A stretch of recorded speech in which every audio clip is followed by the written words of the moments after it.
Teruskan kalau pertanyaan saya ini berbau bermuatan, oh ini salah pertanyaannya, nggak apa-apa, jujur saja ya, karena saya lebih suka dikritisi seperti itu biar kita tidak menimbulkan saling benci gitu. Pertama, premis bahwasanya Tuhan mengambil istri orang untuk diberikan kepada orang lain itu ternyata betul. Nah, yang kedua adalah Bapak Pastor bahkan mengatakan bahwa Tuhan memang harus menghukum konsekuensi. Dan ini yang saya menjadi bertanya-tanya. Iya, kalau di dalam kitab Imamat kan pezina itu yang harus mati. Dia yang berzina itu dia yang harus mati. Tapi kenapa Daud yang berzina Daud yang berzina malah yang dihukum anak hasil zinanya? Ternyata jawabannya menurut Pak Pastor Yanto, karena Tuhan akan melahirkan Yesus dari Daud, dari keturunan Daud. Betul begitu ya, Pak? Bukan. Jadi ini gimana? maksud saya ya maaf ya, silakan. Nggak apa-apa.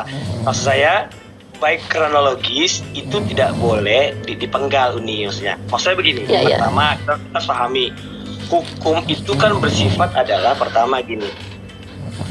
Hukum itu ditetapkan pertama kalau zaman dulu kalau ada orang berzina kan harus ada yang melaporkan. Jadi makanya nanti perhatikan di Imamat, kalau saya punya istri zaman Imamat ya, kita kan kembali coba ke belakang dulu. Saya punya istri, lalu saya tahu istri saya berzina, harus ada saksi yang menyaksikan dan saya yang melaporkan. Maka siapa yang berzina itu yang dihukum, itu pertama. Nah di kejadian ini sebetulnya kalau tuh sebenarnya kan nggak ada yang tahu nih, tidak ada satu tahu orang Pak, ada yang... Pak. Kan yang diperintahkan Daud untuk mengambil istri Uria itu kan pegawai-pegawainya. Maksudnya kan dia menginginkan istri Daud ketika dia melihat kalau hubungan intim, maksudnya kalau hubungan intim dia berdua ada yang ngintipin, memang nggak tertulis ada yang ngintipin, ada yang nemenin gitu ketika mereka lagi berhubungan badan gitu. Oke. Coba sedikit. Oke, Uni, makasih. Tapi kalau Uni perhatikan, waktu Daud itu kan cerita ini berawal dari perang, pasukannya perang. Daud ada di soto lalu ngelihat wanita ini sedang mandi, ya kan gitu. Dan dia mengingininya. Waktu mengingininya, cuman dia yang tahu nih. Dia, Tuhan sama setan yang tahu. Pertama, sehingga dia berstrategi. Maka saya bilang sebetulnya saya setuju. Daud adalah mafia terbesar pertama yang ada di dunia. Kenapa? Dia merancangkan kematian seseorang dengan berstrategi. Taruh Uria paling depan. Supaya tujuannya apa? Lalu kau tinggalkan supaya dia mati. Kan itu otaknya Daud. Dia jahat. Astagfirullah, maaf ya Pak. Astagfirullah. Lanjut. Memang itu yang terjadi, nggak apa-apa. Nggak apa-apa. Itu kan perspektif Bapak. Tapi kalau saya pribadi kan mencintai beliau karena beliau adalah Nabiullah. Silakan Pak. Astagfirullah. Iya. Dia orang paling jahat karena dia merancangkan orang untuk mati lalu mengambil istrinya. Gitu. Nah, tapi itu yang saya bilang, saya setuju dengan Gabriel. Tuhan itu sangat mengasihi orang yang mau datang minta ampun, dia menyesal, betul-betul menyesal. Nah, makanya saya bilang gini, jangan dipotong karena kata aku mengambil. Bagaimana kita melihat Tuhan mengambil perempuan-perempuan itu? Diapain? Ibu pernah melihat? Tidak. Kita tidak pernah melihat Tuhan diambil, diangkat, kasih, tidak. Konsep kata mengambil adalah begini. Maka saya bilang gini, Alkitab itu punya dua isi. Pertama itu informasi, kedua ajaran. Alkitab sedang memberikan sebuah informasi. Ini loh yang dilakukan Daud. Ini loh sisi buruknya Daud. Tapi ada ajaran. Jangan engkau berbuat seperti itu. Gitu loh. Jadi jangan dipelintir seolah-olah Tuhan mengambil, diangkat, lalu dikirim ke enggak. Tunggu. Jangan memperspektifkan. Saya tidak pernah menambahkan narasi apapun dari yang tertulis Pak. Izin ya. Jadi kalaupun ada narasi yang muncul dari teman-teman Kristen itu narasi liar teman-teman aja. Saya hanya mengatakan tidak, maksudnya saya Uni kan Uni sedang membuat sebuah premis. Iya, premisnya Tuhan mengambil istri orang untuk diberikan kepada. Ya. Setuju. Pertanyaan saya gini, bagaimana Uni melihat Tuhan mengambil perempuan itu? Oke, begini. Saya kasih contoh aja deh Pak. Bapak yang kasih Bapak rezeki selama ini Tuhan bukan? Bukan. Ya, kan nggak Tuhan yang langsung datang ke Bapak jadi bos Bapak kan? Ya. Ya udah Pak, sesimpel itu Pak. Ya, tapi begini, Uni tidak bisa kata mengambil itu, ya kan? Mengambil itu gini. Kalau saya melihat anak saya mengambil, maka saya tahu proses mengambilnya. Dia pegang itu barang. Nah maksudnya gini, kata mengambil, gini, Tuhan itu punya kedaulatan. Kalau nggak apa-apa pakai proses itu. Dia maha kuasa. Ngapain Nah, repot-repot? poinnya Ambil apa, aja Pak? Tunggu. kekuatan. Kan Bapak sudah Maksudnya mengakui bahwa itu yang- terjadi, lalu masa- poinnya apa Saya gitu? cuma gini, jangan premisnya seolah-olah kan Unis yang membuat premisnya Tuhan mengambil Apa yang lalu mengambil mempertontonkan gitu. Maka saya bilang tadi ya. di sini kita saya mau bilang gini, nggak apa-apa sih, katanya ini kan kita masing-masing. Nggak, Saya Bapak coba deh, saya itu bukan premis dari asumsi liar, Pak, tapi dari yang tertulis. Di situ Tuhan berfirman, aku akan mengambil istrimu. Jadi saya mengambil perkataan itu, bukan menambahkan dengan kata-kata saya yang baru, Pak. Izin ya. betul. Nggak apa-apa, maksud saya kan saya coba menyampaikan Ya. premis itu kan dibuat gini loh, membuat sebuah kata-kata. Ini kan kayak permain kata-kata aja, Uni. Bukan, saya tidak Kata-kata menambah. Coba di sisi mana kata-kata yang saya tambahkan? Gini ya. Sekarang Di gini, situ aku sekarang saya tanya, dengan boleh saya nggak saya nanya ke Uni? Ya udah, boleh. Apa yang Uni tangkap dengan kata mengambil? Oke, izin. Terima kasih Black atas Terima kasih. inputnya. Oke. Jadi gini, Pak. Di sini saya tidak sebodoh itu menuduh bahwa Tuhan turun jadi manusia terus ngambil secara paksa, tangannya istri-istri Daud dipegang terus ditarik-tarik terus didorong-dorong ke Absalom. Gak gitu, Pak. Tidak seperti itu, Pak. Bahkan walaupun itu terjadi, sebenarnya kalian nggak perlu heran juga sih kalau memang itu terjadi. Kenapa? Kan kalian percaya Tuhan bisa jadi manusia terus datang ke dunia gitu. Padahal saya tidak bawa premis seperti itu. Yang dimaksud dengan Tuhan mengambil adalah di situ Tuhan menyatakan sikap bahwa hukuman yang diberikan kepada Daud dengan cara istrinya ditiduri oleh orang lain. Walaupun Tuhan yang berfirman bahwa itu Dia yang biarkan hukuman itu terjadi. Karena yang menghukum adalah Tuhan. Gitu loh, Pak. Jadi saya nggak pernah. Ya, justru teman-teman Kristen yang selama ini percaya bahwa Tuhan itu kalau seandainya datang menebus, ya udah dia betul-betul menebus dengan dirinya sendiri, jatuh jadi manusia, turun jadi manusia, terus mati di tiang salib. Padahal kalaupun saya bawa premis bahwa Tuhan datang sebagai manusia terus tarik-tarik istri tangan Daud terus kasih ke Absalom, bisa aja saya bilang begitu gitu loh. Karena tuh kalian imani kan Tuhan yang turun ke dunia gitu. Tapi saya tidak bawa narasi seperti itu. Saya hanya mengatakan bahwa Tuhan menghukum Daud dengan mengambil istri Daud diberikan kepada orang lain untuk dijinahi. Padahal Tuhan menghukum pejina tapi membiarkan pejinah baru gitu loh. Dan pejinah itu dilakukan oleh anak si pejinah ini gitu. Nah, itu dilakukan di hadapan seluruh Bani Israel karena memang Tuhan bilang, saya akan lakukan terang-terangan, sementara kau lakukan kejahatanmu secara tersembunyi gitu loh, Pak. Gitu, Pak. Jadi saya tidak menambahkan apapun kata-kata. Saya coba tunjukkan kata yang tidak ada di dalam ayat itu. Kata apa dari lisan saya yang tidak ada di dalam ayat itu? Mengambil, Tuhan yang bilang, aku mengambil. Istri ada di situ kata-katanya. Daud, di situ Daud sebagai subjek, sebagai si si objeknya. Kemudian diberikan kepada anak, ada di situ tertulis. Gitu loh, Pak. Kenapa saya dikatakan bermain kata-kata? Kecuali saya menyimpulkan sesuatu nih, menyimpulkan tanpa ada kata tertulisnya. Padahal jelas itu tertulis. Aku akan mengambil istri-istrimu, kan? Lalu akan mengambilnya terang-terangan, ditiduri. Bahkan ini saya bacakan lagi deh. Ya, oke lah ya, saya bacakan inilah. Beginilah firman Tuhan, bahwasanya malapetaka akan kutimpakan ke atasmu yang datang dari kaum keluargamu sendiri. Aku akan mengambil istri-istrimu di depan matamu dan memberikannya kepada orang lain. Maka apa premis saya? Tuhan mengambil istri Daud untuk diberikan kepada orang lain sebagai hukuman atas perjinahan Daud dengan Batseba dengan mengadakan zina baru. Itu, Pak. Seandainya itu salah, ya silakan bantah. Dari mana narasi saya yang salah gitu loh, Pak. Izin, Pak, silakan bicara.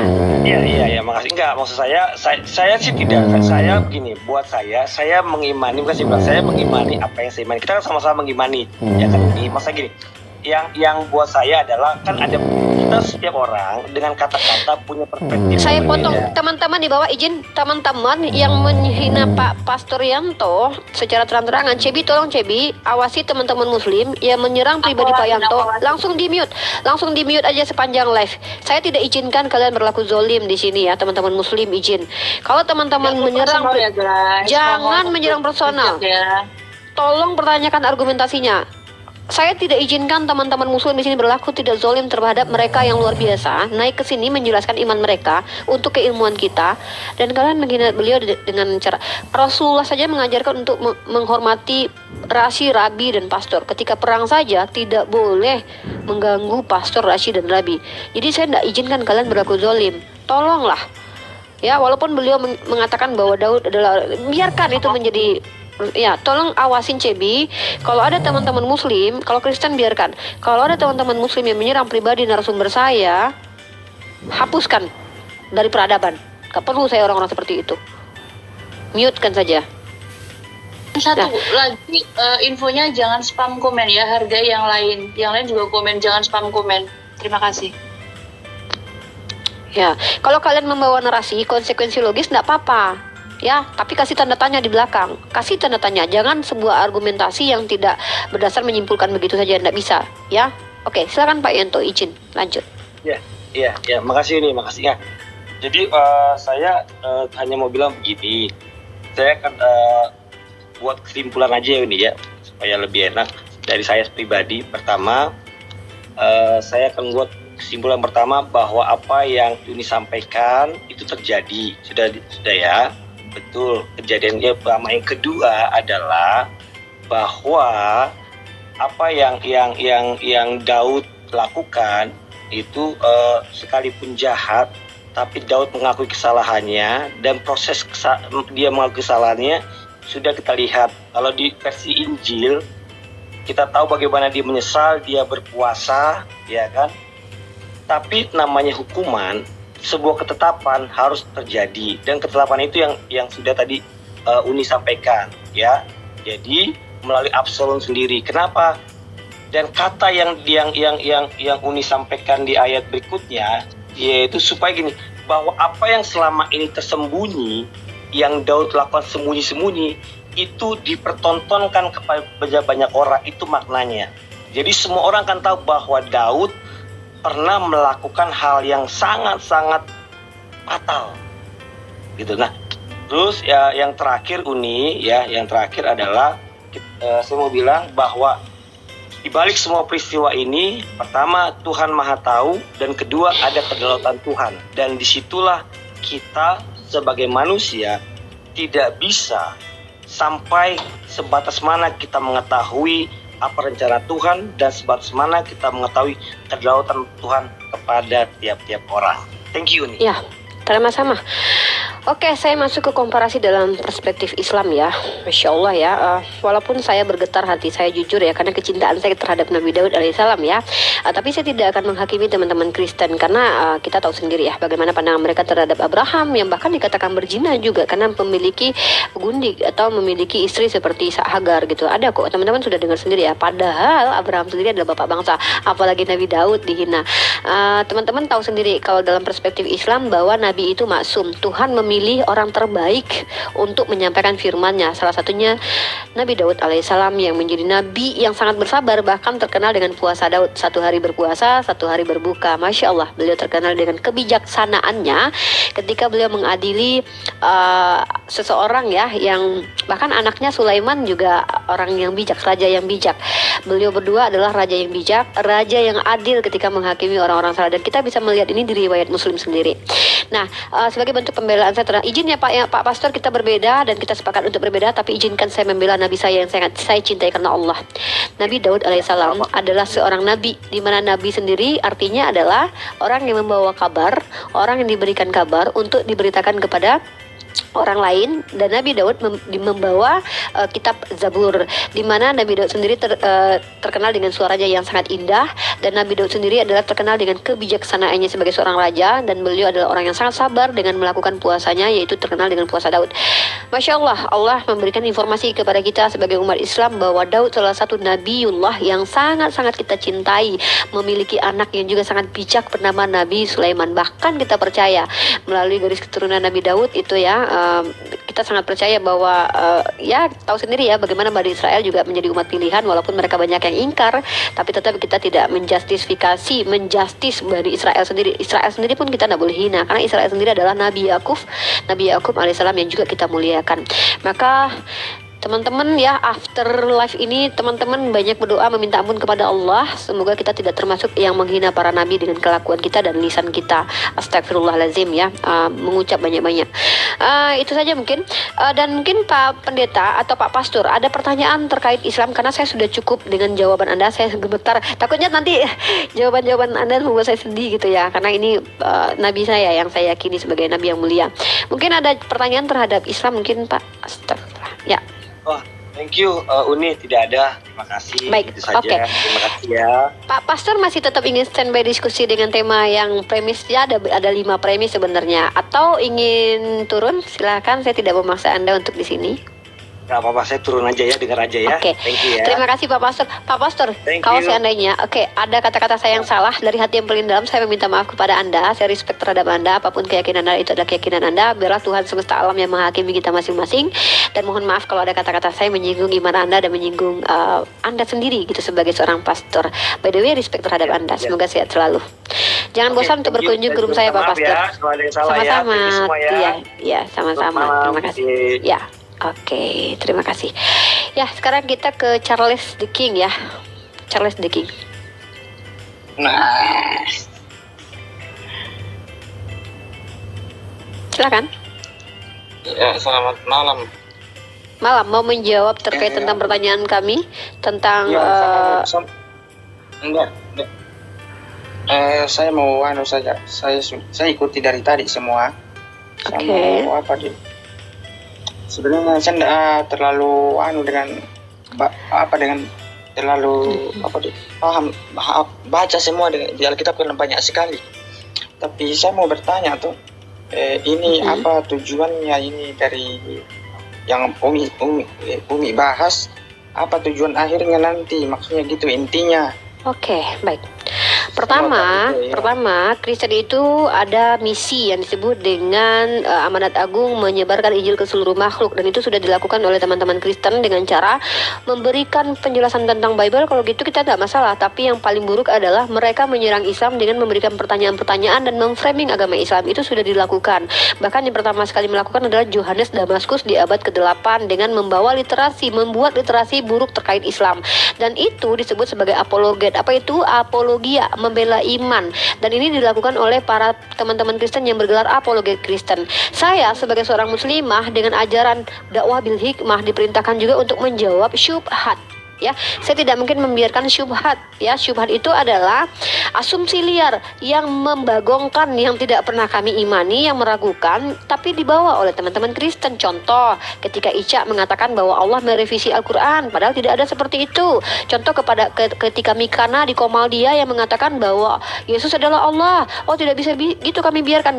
Allah kasih juga izin untuk membuka Komal, maka saya juga melakukan hal yang sama seperti yang teman-teman Kristen lakukan dengan mempertanyakan kembali kitab suci kalian yang sudah saya pelajari dan menjawab setiap pertanyaan kalian sebagai Kristen. Tujuannya adalah mengedukasi orang yang merasa benar tapi nggak ngerti apa-apa, dan memberikan informasi yang belum tahu kalian apa dalil di kitab suci kalian tidak pernah baca, dan dari saya kalian tahu. Di sini mengharamkan kebodohan tapi mengizinkan ketidaktahuan. Mana tahu yang tidak tahu jadi tahu setelah keluar dari room saya untuk mendapatkan apa? Pengetahuan. Begitu. Oke. Yang kedua, Umi itu kira-kira apa ndak jika Umi menawarkan agamanya lah ke kami kah atau orang di luar agamanya tuh, kira-kira apa yang bisa dijaminkan begitu? Contoh, Maaf, di sini bukan Islamisasi ya. Izin, saya tidak menawarkan agama saya. Islam itu tidak perlu ditawar-tawarkan karena Islam itu adalah agama yang dicari. Islam itu akan diberikan kepada mereka yang mau. Kalau mereka nggak mau, Islam nggak mau juga datang kepada kalian karena hidayah itu milik Allah. Saya tidak sedang menawarkan Islam kepada kalian. Saya sedang memberitahukan ilmu pengetahuan yang adalah temanya tentang ketuhanan. Di mana saya beragama Islam, tentu saya menjawab tentang Islam. Saya tidak mau nawar-nawarkan agama saya. Emang agama saya barang murah gitu ditawar-tawarkan? Tidak dong. Agama saya itu eksklusif. Di mana agama saya adalah orang yang mau baru dapat hidayah. Kalau nggak mau nggak apa-apa, pergi sana jauh-jauh. Jadi saya nggak mau nawar-nawarkan, apalagi menjamin kamu masuk Islam tiba-tiba kamu masuk surga. Nggak mau. Kalau memang mau masuk surga ya udah sembah saya. Mau nggak masuk surga? Mau nggak sembah saya? Yuk. Mau masuk surga loh, saya jamin masuk surga, betul. Nanti kamu akan merasakan setelah kematian masuk surga. Tapi nyembah saya mau nggak? Allah mau aja. Tenang aja, sama saya nggak 1/10. Tenang aja, kamu cuma kasih 5% gaji kamu setiap bulan sama saya. Kamu nyembah saya. Mau? Masuk surga beneran, saya jamin. Mau? Kok merepet? Enggak, maksudnya kan saya kan nawarin kalau mau, ayo, mau nggak nyembah saya aja. Saya mau nawarin gitu. Ya, kan dia maunya sesuatu yang menjamin gitu. Ya udah aku tawarin aja, sembah aku aja sekalian, aku jamin masuk surga gitu. Salah nanya tadi, salah nanya. Ya kan salah nanya. Salah nanya. Oh iya udah, maaf. Enggak, maksudnya ini simulasi ya guys. Simulasi ketika ada yang berani menjamin surga itu adalah bullshit. adalah kebohongan. Karena apa? Tunjukkan kepada saya. Siapa yang sudah pernah ke surga? Oh, pasti kalian jawab Yesus. Saya akan bantah itu nanti. Tapi itu bukan tema kita pada malam kali ini. Gitu. Ada lagi pertanyaan Charles Kidding? Sebenarnya banyak sih, tapi kapan-kapan lagi karena hujan ini jadi. Hujan, nggak apa-apa sebenarnya. Tanya aja. Oh, nggak. Kasih. Oke, terima kasih. Nggak apa-apa, standby di situ. Pak De Gedeon, nanti kalau mau bicara setelah yang lain dulu ya Pak. Dot design, silakan dot design. Ada yang mau disampaikan? Dot design? Oh iya iya. Saya mau bertanya lagi. Iya silakan. Ini Islam kan percaya, ya percaya kan nabi-nabi. Berapa nabi kalau di Islam ya? Anda tahu berapa? Sebenarnya ribuan nabi, tapi yang diperkenalkan itu hanya sekitar 25-an. Ya, oke. Itu kan Terima kita kasih. percaya Yesus juga sebagai nabi ya. Percaya dong. Kita percaya Yesus. Iya. Percaya. sebagai nabi. Berarti apa yang Percaya. Yesus? Iya. Apa yang Yesus katakan, apa yang Yesus bawa, yang kitab yang dibawa berarti dipercaya Umi juga. Iya, Bagaimana saya jawab orang boleh? Islam Saya percaya? jawab ya. Saya jawab. Kami percaya bahwa setiap nabi itu Jawab. membawa, ya diam dulu ya. Biar nggak salah paham. Kami percaya bahwa para nabi itu membawa suhuf, ajaran, kataba atau kitab. Nah, perlu dipahami kataba atau kitab artinya adalah bukan hanya buku, tetapi ada istilah homonim. Maknanya sama dalam satu kata. Ini terjadi di dalam semua bahasa. Kataba artinya adalah ketetapan Tuhan. Jadi kami percaya setiap nabi itu membawa kitab, ketetapan, ketentuan, hukum-hukum. Di mana juga ada suhuf yang bisa diterjemahkan sebagai lembaran. Lembaran bukan hanya lembaran yang tertulis saja, tapi lembaran pengajaran-pengajaran. Contoh yang disebut dengan Injil. Maka kami percaya bahwa Nabi Isa alaihissalam itu membawa Injil. Mana Injilnya sekarang? Ya tidak ada. Kan itu untuk Bani Israel. Yang kedua, nabinya aja udah nggak ada, masa kitabnya masih ada? Nabinya aja tertolak, masa kitabnya masih ada? Sama seperti tidak adanya lagi loh batu Musa, begitu juga dengan Injil tidak ada. Lalu bagaimana dengan mengimani Uni? Mengimani itu bukan berarti menjadikan kitabnya Nabi Isa itu sebagai panduan berkeyakinan. Kan kitabnya Nabi Isa untuk Bani Israel. Saya bukan Bani Israel. Gitu sayang. Jadi saya beriman kepada Al-Quran yang diberikan ke seluruh alam. Begitu.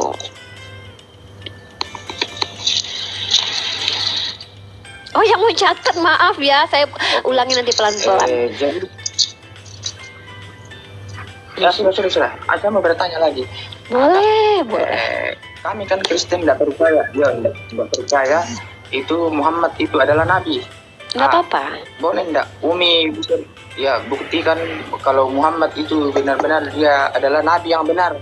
Boleh, Contoh boleh. kalau dia memang nabi yang benar, artinya kan dia harus satu, kan Allah mengutus Allah lah kan. Contoh kalau dia memang utusan, dia diutus bersama itu 25 nabi lah itu toh. Dia Muhammad lah salah satunya, seandainya dia nabi benar toh. Oke.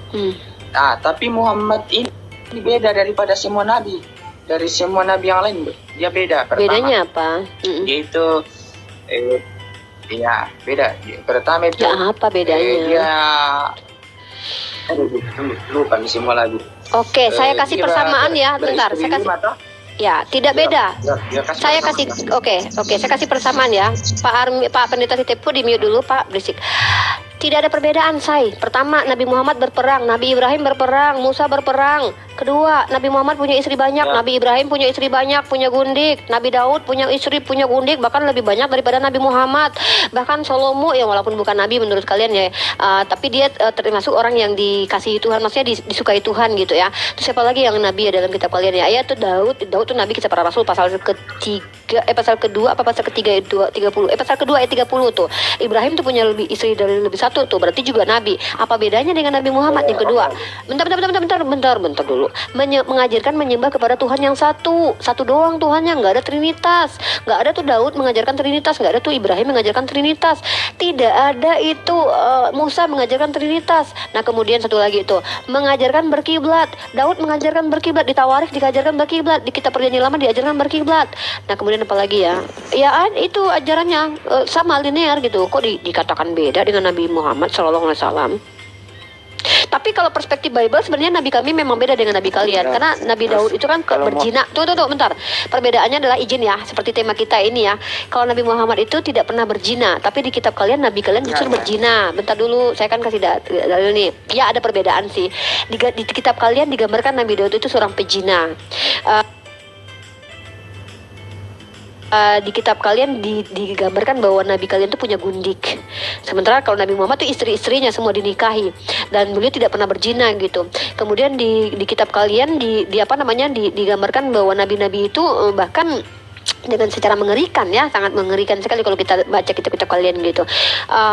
Beda memang penggambaran Nabi di dalam perspektif Kristen dengan di Islam itu beda, karena saya tahu doktrin kalian itu setiap manusia itu sudah kena dosa, hanya Yesus saja yang tidak berdosa. Nah dalam Islam itu nabi-nabi saya tidak berdosa, termasuk Nabi Daud alaihissalam yang saya percaya lah, bukan versi kitab kamu loh ya, begitu Charles King. Iya. Iya. Jadi itu juga kita harus karena ini kitab Al-Quran dengan Alkitab itu beda. Padahal Alkitab itu fakta sejarah loh. Itu fakta yang dari sejarah Israel. Yakin fakta sejarah? Yakin. Nggak yakin? Oke, coba tunjukkan kepada saya ketika di dalam kitab Matius Bukit Golgota terbelah, maka semua roh-roh orang-orang kudus itu bangkit berjalan-jalan. Itu sejarah mana yang mencatat? Kalau itu bukan porsi saya di situ, Bunda. Nah, ya udah, berarti itu terbantahkan. Ya, okay. Tidak bisa dikatakan fakta sejarah. Nanti Ibu lah debatlah sama Bapak Nursena kalau soal sejarah. Boleh. Tolong dong, ajak Pak Bambang Nursena dong ke sini. Saya suka bahas sejarah soalnya. Jadwalkan ya. Tolong Jadwalkan ya. Jadwalkan dengan Pak Bambang Nursena. Tolong. Aduh, tolong banget lah. Itu sebenarnya Banyak pernyataan Pak Bambang Nursena tuh banyak yang ingin saya counter loh. Ngeri banget loh, masa sekelas Bambang Nursena tuh pertanyaannya, jawabannya bisa saya counter gitu loh. Saya udah pernah debat sama Pak Esra Suru loh. Masa Pak Bambang Nursena nggak mau sama saya di... Ya, boleh. Ini juga tuh kalau memang si itu Muhammad itu kan Nabi Sallallahu Alaihi Wasallam, dia kan beristri 5, sedangkan Yesus kan dia diutus yang terakhir kan. Dia diutus kan, Nabi yang terakhir. Baru katanya Yesus sebelum itu. Yesus kan bilang pas waktu terakhir dia itu tidak boleh dia beristri, maksudnya cukuplah satu orang beristri toh. Di mana itu? Ada di Matius Di mana Yesus bilang begitu? Jangan mengada-ngada perkataan Yesus. Tunggu. Di perjanjian baru yang ditulis di situ. Yesus saja tidak menikah loh. Mana ada dia ngajarin kalian untuk menikah? Dia aja nggak nikah. Maksudnya diajarkan di perjanjian baru itu tidak boleh lagi beristri, cukup satu kan, karena kita di mana? Perjanjian baru saya Gimana? Untuk diaken iya dilarang. Bagi kalian yang jadi diaken memang nggak boleh kalian beristri lebih dari satu, sama seperti imam di dalam raja atau imam di dalam perjanjian lama. Tapi untuk orang awam mana dalilnya? Perjanjian baru orang Kristen itu nggak boleh lagi karena kecuali di perjanjian lama dulu. Pakai dalil ya, nanti pakai dalil aja, nanti aja kasih dalil baru kita ini. Kita sapa di sini Pak Pendeta Sitepu. Yang mana yang mau dijawab Pak Pendeta Sitepu? Premis yang malam ini saya sebenarnya ada 5 premis, tapi saya hanya mampu 3 premis ya, karena 1 premis saja tadi itu sudah berbeda-beda pendapat kalian itu. Oke teman-teman, yang saya naikin adalah teman-teman Kristen saja ya, jangan yang Muslim lah. Ini apa nih? Iya saya ini Muslim apa Kristen nih? Kalau Muslim Kristen saya tuh, ada Fos naik lagi Fos nih, Fos itu baik-baik tuh, enak tuh Fos. Aduh maksimal Fos, sabar ya Fos, nanti ya Fos deku ya. Kita ke siapa dulu? Kita sapa Pak Pendeta Sitepu. Mau menjawab yang mana, premis yang mana? 1, Tuhan mengambil istri orang lalu diberikan kepada orang lain. Ini siapa ini? Double ini. Yang kedua, premisnya adalah Tuhan menghukum pezina dengan mengadakan zina baru. Yang ketiga adalah Tuhan tidak menghukum si pezinanya, tetapi menghukum orang-orang yang tidak bersalah. Gitu Pak. Ada 3 premis sebenarnya. Sebenarnya banyak sih premisnya. Dari 1 ayat ini tuh banyak premis tahu. Yang keempat adalah apa tadi tuh? Apa tuh ya, Tuhan tidak kan apa dilupa aku, tulisan aku jelek banget, nggak bisa baca aku. 3 itu aja lah dulu jawab. Gimana Pak? Iya jelek banget tulisan aku, gila cepet-cepet nulisnya gitu, jelek banget sampai nggak up. Selamat malam Pak Pendeta. tulisan aku jelek banget. Untung aku nggak Ya. sejelek itu. Jadi begini Uni, saya cuma mau menjawab. Sebenarnya dari premis-premis itu bisa saya jawab dengan satu jawaban saja. Boleh, silakan. Iya. Jadi begini. Yang harus kita pahami terlebih dahulu adalah semua di dalam Alkitab Kristen itu dibagi berbagai macam bagian. Ada kitab sejarah, ada kitab puisi, ada kitab pujian, ada kitab nubuatan, dan ada kitab Injil. Nah, jadi setiap kitab-kitab itu tidak bisa ditafsirkan secara harfiah. Nah, Siapa nih ngorok? Naca, kamu ngorok, Dek? Enggak. Siapa nih ngorok? Pak Joni Simanjuntak ngorok nggak? Bang Dot Desain ngorok? Nah, aku Kak. Siapa yang ngorok? Ya udah lanjut Pak, lanjut Pak, nggak apa-apa. Kita dinikmati aja ngorok-ngoroknya itu. Akan. Izin turun ya. Oke Pak Gideon, terima kasih izin. Pak Gideon maaf ya kalau ada kata-kata saya yang menyinggung hati Bapak. Ini kita benar-benar diskusi dan ya ini saya lakukan karena saya memang benar-benar bertanya apakah betul Tuhan seperti itu. Itu betul yang saya tanya. Terima kasih Pak Gideon atas jawabannya luar biasa. Jangan bosan ke room saya. Ya, shalom. Sehat selalu Pak Gideon. ya saya sambung ya. Ya, Insya Allah ada lalu Pak Us Pak. Iya ada Pak Us. Oh, Pak Dot saya izin turun nih ya, bapaknya udah kecapean mungkin pulang kerja gitu ya, kasihan beliaunya. Iya kasihan pulang kerja mungkin, nggak apa-apa lah. Silakan Pak. Ya nggak apa-apa, jangan gitu ya, saya teman-teman. sambung nih. Oke.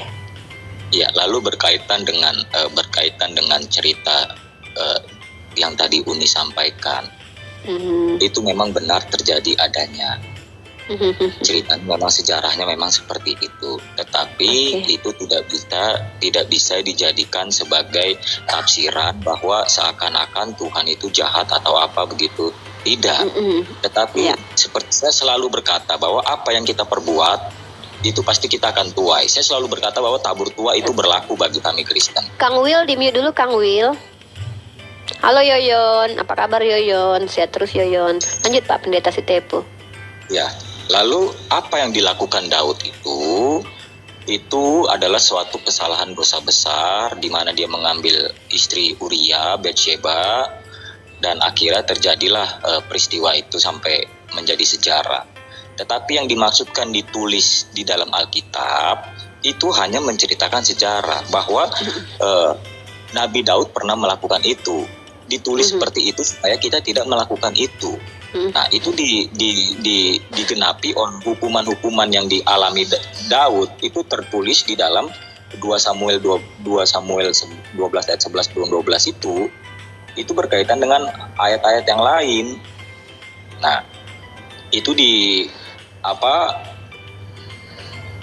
dijelaskan bahwa Daud itu mengalami hasil apa yang pernah dia lakukan, sehingga anaknya mati, sehingga istrinya digituin sama orang lain, yaitu karena akibat dosa yang pernah dia lakukan.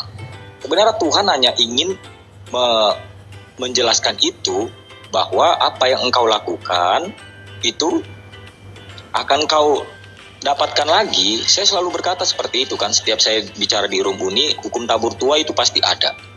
Nah, jadi dalam hukum tabur tua itu berhati-hatilah kita sebagai manusia, bahwa apa yang kita lakukan, baik itu jahat di mata orang, suatu saat pasti kita akan dijahati sama orang. Itu namanya hukum tabur tua. Ya. Begitu saja. Kalau dalam agama lain tuh karma Pak namanya ya kan. Ya. Kalau di kami karma itu dimakan pas Ramadan Mbak. Ya, tetapi yang sebenarnya mau saya sampaikan di sini adalah pertobatan dari Daud, sehingga Tuhan tetap mengangkat dia menjadi orang yang sangat luar biasa. Karena apa? Setelah dia ditegur oleh si Nathan, ya dia di situ bertobat.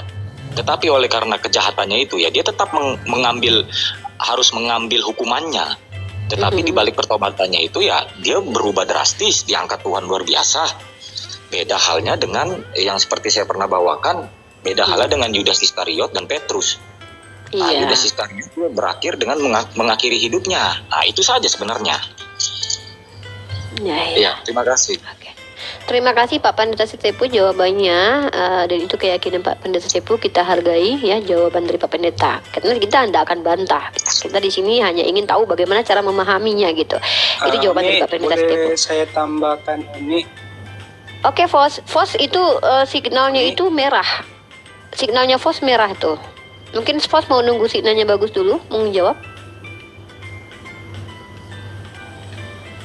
Iya, baterai saya agak lemah. Jadi gini Uni, Ya, ya tambahan Dekku. saya. Silakan Dekku. Boleh Uni baca di Keluaran 47 ayat 7. Keluaran 47. Keluaran 47. Hah? Nggak ada di sini. Keluaran 4. Keluaran 4. 34 ayat 7. Oh gitu. Keluaran 34. Udah makan, Fos? Sudah dong. Nggak kangen sama Bang Ali? Wah, kangen. Ya udah kita baca yuk. Keluaran pasal 34 nomor 7. Oke. Yang meneguhkan kasih setianya kepada beribu-ribu orang, yang mengampuni kesalahan, pelanggaran dan dosa, tetapi tidaklah sekali membebaskan orang yang bersalah dari hukuman, yang membalaskan kesalahan bapa kepada anak-anaknya dan cucunya. Oh, betul juga, Fos. Benar, berarti kalau ya maksudnya kalau bapaknya yang salah ya anak-anaknya yang dapat hukuman ya, Fos ya. Ya, benar sih. Jadi hukuman Benar, itu benar. Jadi hukuman Tuhan itu memang harus dinyatakan kepada terlebih Daud itu yang dipilih langsung oleh Tuhan untuk menjadi raja. Wah, Jadi ini. dia sebenarnya harus menjadi panduan atau apa ya sebagai Iya sih. kehadiran Tuhan di dalam hidupnya dia. Tetapi dia menggunakan berkat Tuhan yang Tuhan berikan kepada dia ke hal-hal yang tidak baik, misalnya berzina. Jadi Tuhan itu adil, Uni. Dia harus menghukum. Iya, oke. Ada pertanyaan ayat yang saya menemukan gini ya. Bentar, Pos mungkin izin ya. Nanti kalau Pak Pendeta juga mau jawab ya. Ini ya.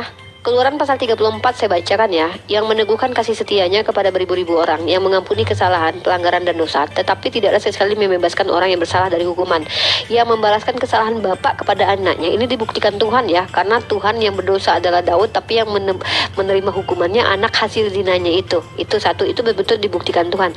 Tapi masalahnya adalah ketika kita baca dalam Ulangan pasal 24 ayat 16, janganlah ayah dihukum mati karena anaknya, janganlah juga anak dihukum mati karena ayahnya.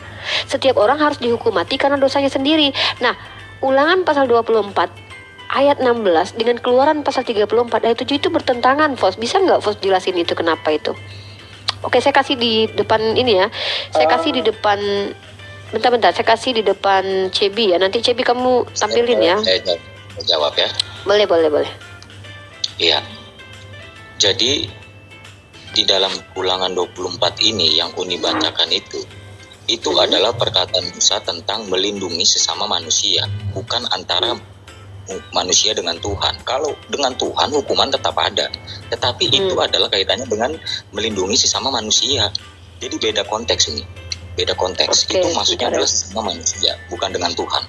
Kalau dengan Tuhan, kabur tua itu pasti ada. Itu tidak bisa dielakkan. Ya, tapi kan Daud itu bersalah kepada Uria, kepada manusia, Pak, bukan kepada Tuhan. Maksudnya bukan istri Tuhan yang diambil. Maaf. Maksudnya dia mengambil istri Uria, berarti kan kejahatannya kan kepada manusia gitu. Kenapa anaknya yang dihukum gitu?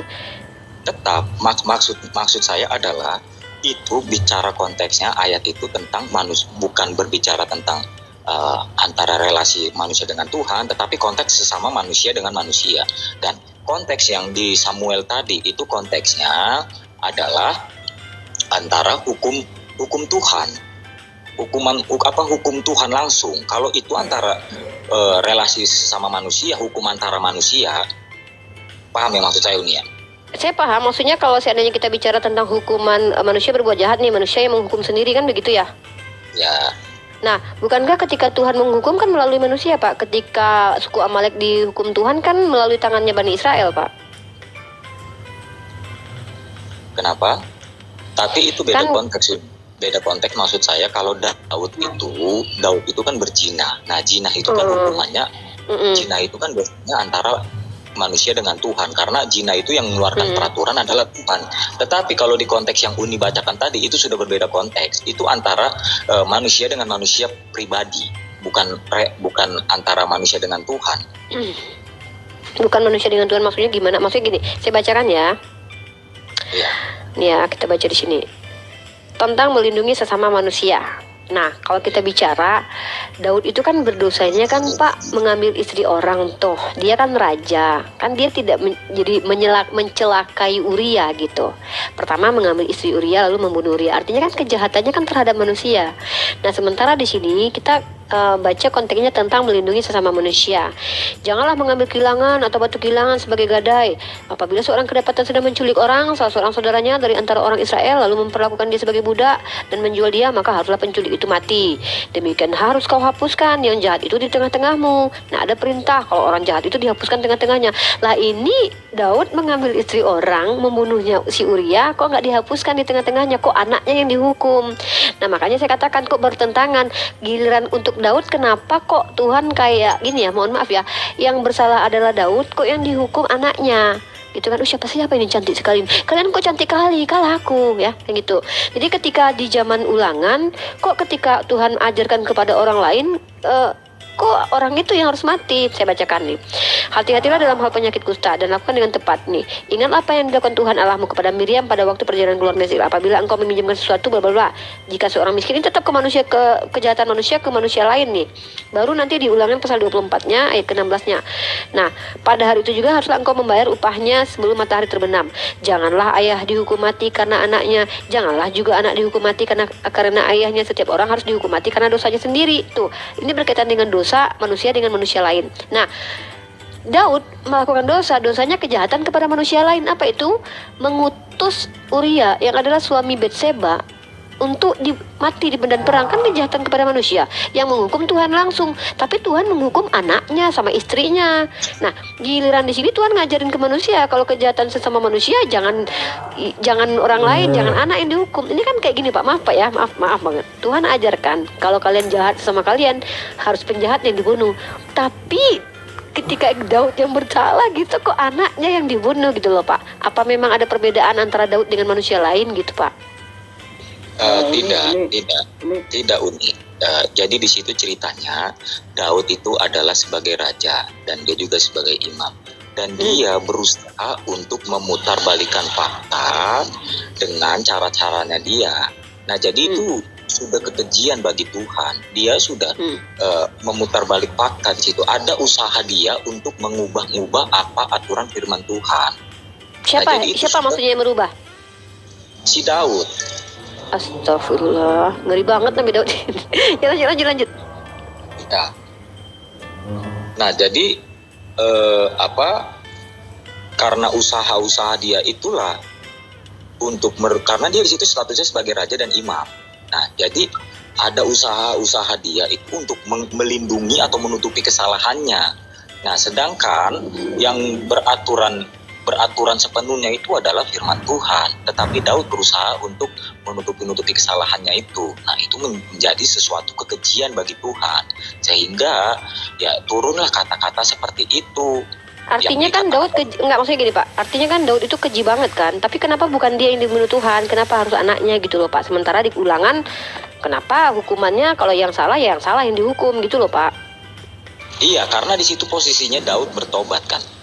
Di situ Daud langsung didatangi oleh si Nathan, dan di situ Daud bertobat dan dia menyesali. Tetapi di situ ada proses yang Daud alami untuk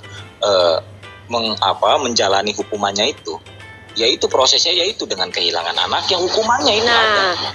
Nah, berarti gini Pak, setelah Daud pun masih bertobat, tetap anaknya dihukum mati dan istrinya tetap dijadikan ditiduri sama Absalom gitu. Walaupun bertobat sekalipun dia tetap mendapatkan hukumannya kan?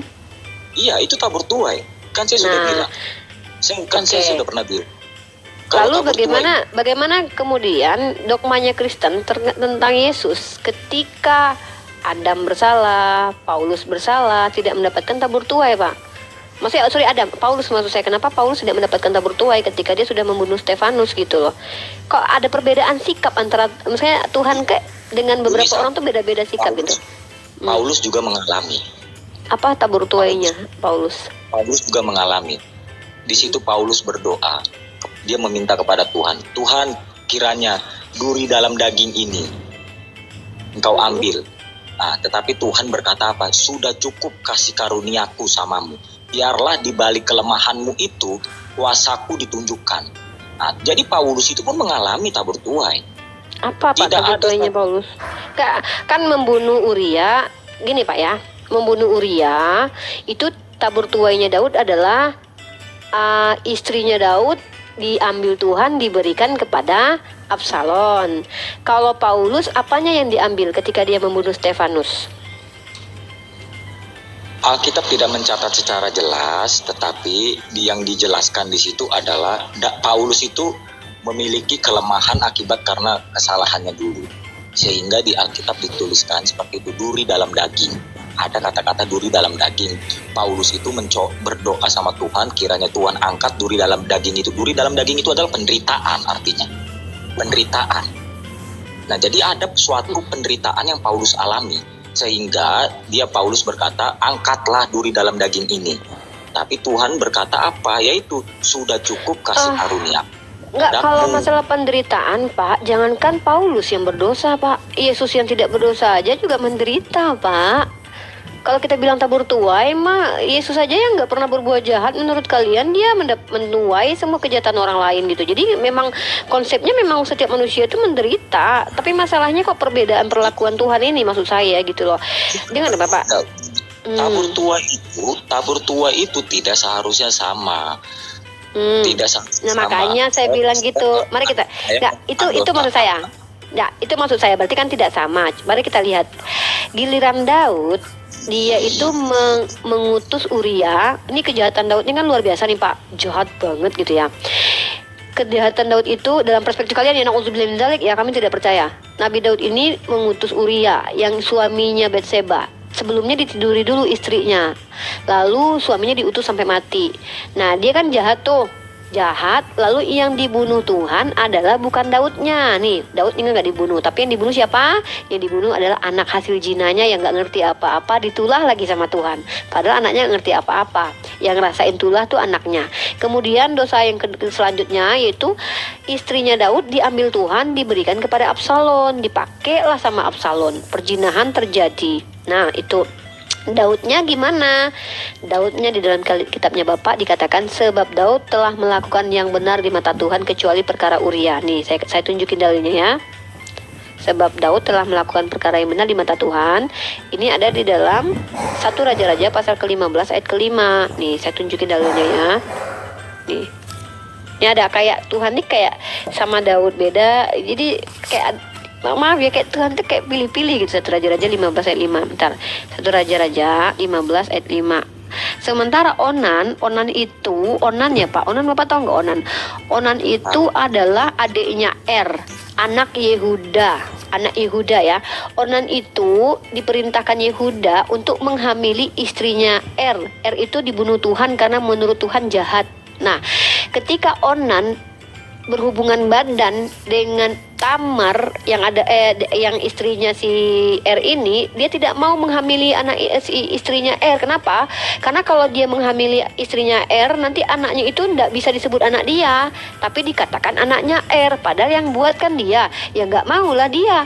Maka ketika malam-malam dia berhubungan badan dengan si istri ini, dia buang spermanya di luar Pak. Maka ada kata onani. Gara-gara kata itu ada muncul onani ya, dia buang spermanya.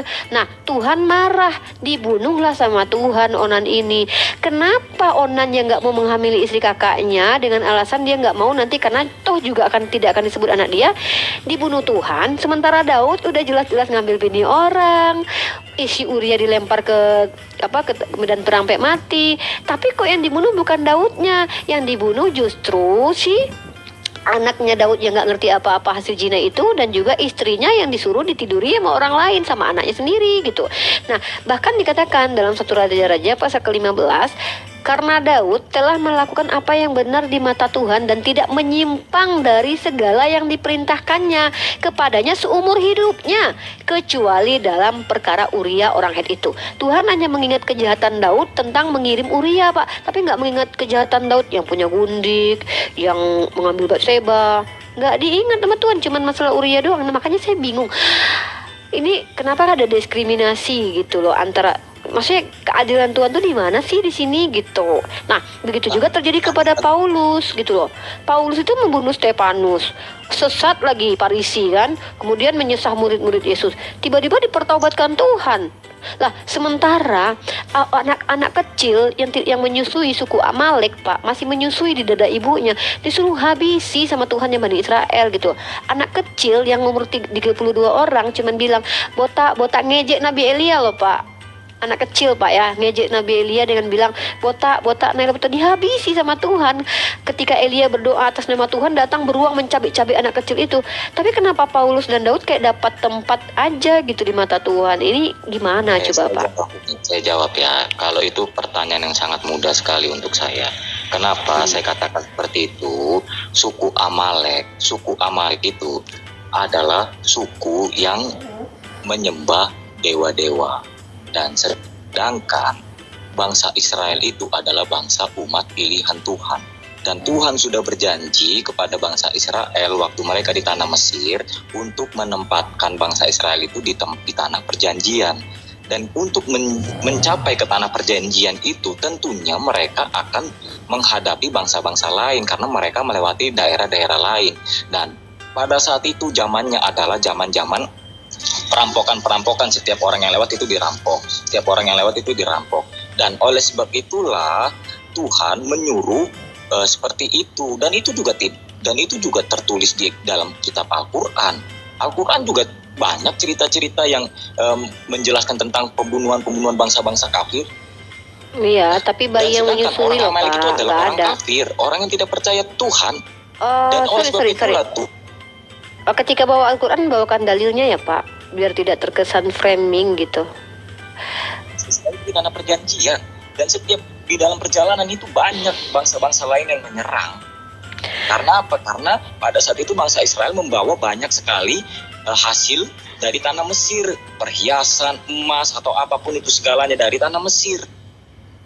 Sehingga bangsa-bangsa lain itu berusaha untuk mencurinya.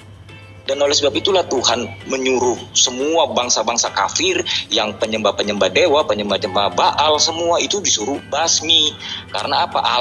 Allah Israel itu adalah Allah yang sangat cemburu. Dia tidak ingin ada orang lain menyembah dewa selain dia. Itu konteksnya pada saat itu. Sama anak yang menyusui loh, Pak, ya? Iya, mau semuanya. Semuanya. Baik itu hewan, dan sedangkan pada saat hewan ternaknya juga, hewan ternak juga dibunuh. Satu yang boleh disisakan karena mereka itu berasal dari bangsa-bangsa penyembah berhala. Satu pun tidak ada yang boleh disisakan. Dan ceritanya pada saat itu ada orang yang berusaha untuk mempertahankan hewan-hewan, itu pun langsung Tuhan hukum. Saul, Pak. Saul tidak mau membunuh semua hewan ternak gitu loh. Karena Saul tuh punya nalar gitu loh. Karena Saul sendiri tuh bingung dia kenapa kok hewan ternak juga disuruh bunuh gitu. Maka Saul menyisakan hewan ternak itu. Karena saya kalau jadi Saul juga mikir, Pak, kenapa nih harus dimusnahkan hewan ternak? Kan bisa dimakan rame-rame kan gitu kan. Tuhan malah marah sama Saul gitu. Makanya saya bilang kok begitu gitu, Pak. Iya, memang ceritanya seperti itu. Iya. Dan sama seperti di dalam Al-Quran pun juga dikatakan seperti itu. Nggak ada, Pak. Nggak ada pada Al-Quran. Nggak ada. Coba datanya mana datanya coba. Kalau Bapak mau bawa bahasa secara peperangan, Pak, saya suka Pak tema itu karena kebetulan saya punya banyak sekali buku tentang peperangan, Pak. Bapak mau perang mana? Perang salib atau perang tentang Islam? Bapak yang mana? Kita bahas, Pak. Maksud saya itu Muhammad saat berperang kan untuk memerangi bangsa-bangsa kafir, itu maksud saya. Bukan, Bapak beda. Bapak baca dalam Al-Quran telah diizinkan kamu berperang ketika kamu diperangi. Jadi mentang-mentang kafir diperangi enggak Pak? Mempertahankan, Pak. Iya, Mempertahankan, bukti posisinya mempertahankan, Pak. buktinya Menyerang, ya. di Mekah itu Rasulullah sendiri tuh ada orang Yahudi yang hidup. Bahkan Pak ya, Bapak tahu tidak? Tadi baru saya baca Pak, Salahuddin Al-Ayyubi saja ketika menang dalam perang salib Pak, itu bahkan melindungi orang Kristen. Karena apa? Tradisi Muslim itu tidak berlaku zolim ketika perang aja aturannya. Apa perang dalam perang aturan dalam perang? Tidak memutilasi, tidak membunuh anak-anak, tidak membunuh perempuan, tidak, itu ada hadisnya Pak, tidak membunuh pohon, tidak memotong pohon kurma, tidak menghancurkan sinagog atau gereja, tidak membunuh rahib-rahib. Ada apa dalilnya itu? Apa hadisnya diajarkan Nabi kami? Satu lagi, lawan perang yang meminta perlindungan. Iya, bahkan tawanan perang itu dibuktikan sama Salahuddin Al-Ayyubi. Baru saya bacakan tadi Pak. Si Gai namanya tuh Guy ya. Si Guy ini, Guy, aku panggilnya Guy ya. Si Raja Guy ini Pak, ketika dia berhadapan dengan Salahuddin Al-Ayyubi, bahkan dikasih minum sama es yang air yang ada saljunya. Terus habis itu diberlakukan baik ketika ditawan. Bahkan ketika istrinya meminta dilepasin itu Raja Pak. Salahuddin Al-Ayyubi itu nabinya siapa Pak? Muhammad Shallallahu Alaihi Wasallam Pak. Cinta nggak sama Nabi Muhammad? Cintalah Pak, kan begitu. Jadi kalau Bapak mau bawa data, mau bawa narasi, bawa data dulu. Saya bisa jelaskan. Saya suka tentang perang Pak. Saya punya data Book of Jerusalem. Nggak ada Pak, nggak ada sekejam itu dalam Bible gitu, nggak ada dalam Al-Quran begitu kejam, nggak ada Pak, nggak ada Pak, serius. Sekarang saya mau bertanya. Ketika Nabi Muhammad meminta perlindungan kepada seorang pendeta di tanah Kristen itu, sehingga terbentuklah surat perjanjian antara Muslim dengan Kristen. Bapak salah. Bukan begitu ceritanya Pak. Bapak salah, saya lurus. Enggak, saya harus lurusin langsung. Bukan Nabi Muhammad, tapi sahabat-sahabat Pak. Pak Bapak baca dulu lah. Baca dulu lah. Di situ kan keluar surat perjanjian untuk perjanjian untuk melindungi. Nah, sedangkan kenyataan yang ada sekarang adalah justru malah Muslim kebanyakan nyerang Kristen. Berarti di situ kalian membatalkan perjanjian itu. Siapa yang nyerang Kristen? Sekarang banyak penutupan gereja, pemboman gereja. Itu kan sama saja kalian membatalkan perjanjian yang dituliskan oleh cerita pada saat itu. Pak, kalau seandainya Bapak mau bawa itu, mending Pak. jangan bawa ini deh, daripada debat ceria. Jangan bahas ini. Saya bisa kok bahas itu, tapi ini adalah tema favorit saya. Justru kalau Bapak bilang begitu ketika ada oknum dari Islam ya, Bapak tahu nggak oknum? Oknum itu artinya adalah perorangan pribadi dan personal. Ketika yang dikatakan oknum itu berkelompok, maka itu bukan kelompok. Bapak tahu tidak? Bahkan perjanjian Tordesillas yang digagas oleh Paus Alexander yang ke-8 itu membagi dunia bagian barat dan timur dikuasai. Makanya terjadi perang Portugis Spanyol menjajah Pak. Itu gunanya apa? Golden Glory sama gospel. Itu tidak bisa dikatakan oknum. Mbak, enggak gini loh Pak. Kalau kita bicara oknum, Bapak gini loh, presiden kita itu kan Muslim Pak. Nah, ada nggak Pak presiden kita itu berdasarkan Al-Quran Pak? Bapak yakin nggak kalau Pak Jokowi itu taat kepada agama Islam? Saya tanya dulu sama Bapak. Ada nggak Pak Jokowi itu sebagai seorang Muslim? Saya sebagai, atau Bapak mau bilang dia nggak taat Pak? Oh parah nih. Bapak bilang Pak Jokowi nggak taat sama agama Pak. Saya tidak ada bilang ya. Nah, ya maksudnya gitu. Saya percaya kalau dia taat kepada Islam, makanya dia tidak pernah menjolimi kalian. Karena dia taat kepada Islam, dia tahu dalam ajaran Islam itu tidak boleh zolim. Nah, kemudian kalau Bapak bicara tentang oknum Pak, Bapak bandingkan antara oknum. Mari kita dari sejarah dulu Pak ya. Kita hitung berapa korban dari kejahatan teman-teman Kristen yang mengatasnamakan agama, yaitu perang salib, dengan kejahatan yang dilakukan oleh oknum bernama Islam. Oknum itu personal. Kalau sudah rame-rame atas nama gereja itu tidak bisa dikatakan oknum Pak. Nah, atas nama gereja ada nggak kejahatan terjadi? Ada Pak, kejahatan terjadi atas nama gereja. Tetapi ini berbicara tentang majelis. Lagian kenapa kita lari pada ke sana? Pada mana majelisnya? Majelis siapa Pak? Jamaah mana Pak itu yang kurang ajar yang mana? Indonesia. Ada MUI menginikan gereja gitu. Tutuplah gereja-gereja yang ada. MUI gitu. Ada mana Pak surat MUI-nya? Nih MUI ini terfitnah nih, bahaya nih. Mana surat MUI-nya bahwa Wah, MUI jahat banget kalian betul kalian menghunikan gereja orang MUI. Ya kalau anggotanya Pak, aduh Bapak jangan gitu lah Pak. Astagfirullah, inilah kadang-kadang ya saya bingung. Bapak pendeta loh Pak. Masa Bapak kalau mau bahas oknum habis Pak nanti Kristen Pak. Iya, itu fitnah itu. Iya, ini mah fitnah mah Pak. Pada saat perjanjian, pada saat zaman Muhammad itu mengadakan perjanjian, ada surat perjanjian. Betul kan ada surat perjanjiannya Unia? Bapak Kalau sendiri saya nggak salah, mempercayai berarti bahwa Nabi yang jelas dong. Iya, Bapak kan nggak ada perjanjian. Pak, kalau dari Al-Quran surah apa, biar kita bahas Pak. Jadi Bapak tidak mengada-ada diri gitu loh. Gini loh Pak, gini ya. Nah, bertanya. Gini loh. Ya udah saya jawab. Teman-teman gak usah panas lah di bawah, biarkanlah kan beliau nggak tahu tuh, udahlah anggap aja dia nggak tahu. Gini ya Pak, saya mau meluruskan cacat logika Bapak nih, logical fallacy yang Bapak lakukan nih. Bapak tuh melakukan red herring. Apa itu? Bapak lari dari tema. Bapak, tema kita tadi adalah tentang pertama ya. Teruskan aja nih biar Ya, di bawah itu makin panas kalau ya maksudnya enggak. Kita lanjut aja. Kembali ke tema aja. Ya, kita luruskan ya. Logical fallacy yang Bapak lakukan adalah red herring, lari dari tema. Nah, Bapak tidak komparasinya tidak apple to apple. Bapak bilang bahwa Tuhan yang membunuh suku Amalek dengan anak-anak yang menyusui sekaligus itu ada kaitannya dengan para orang-orang yang di Indonesia ini yang melakukan pengganggu terhadap gereja. Itu tidak ada kaitannya Pak. Yang pertama, mereka tidak diperintah Tuhan. Yang kedua, itu tidak dilakukan secara berjamaah. Bapak melakukan red herring Pak. Bapak ini tahu nggak? Ini logical fallacy. Nah, kalau memang Bapak mau melakukan komparasi, tolong tunjukkan data di dalam Al-Quran di mana Allah pernah mengatakan, wahai Muhammad Shallallahu Alaihi Wasallam, bunuhlah Konstantinopel itu seluruhnya, orang-orang yang di dalamnya, anak-anak kecil dan hewan ternaknya. Baru itu komparasinya apple to apple. Tapi kalau Bapak membawa orang-orang yang saya nggak tahu yang Bapak bicarakan siapa dan tidak tertulis dalam Al-Quran saya, itu tidak apple to apple. Tapi apa? Bainas sama was sumur gitu. Jauh banget Pak bedanya. Bawa-bawa MUI lagi Pak. Kecuali MUI mengeluarkan fatwa hajar semua Kristen.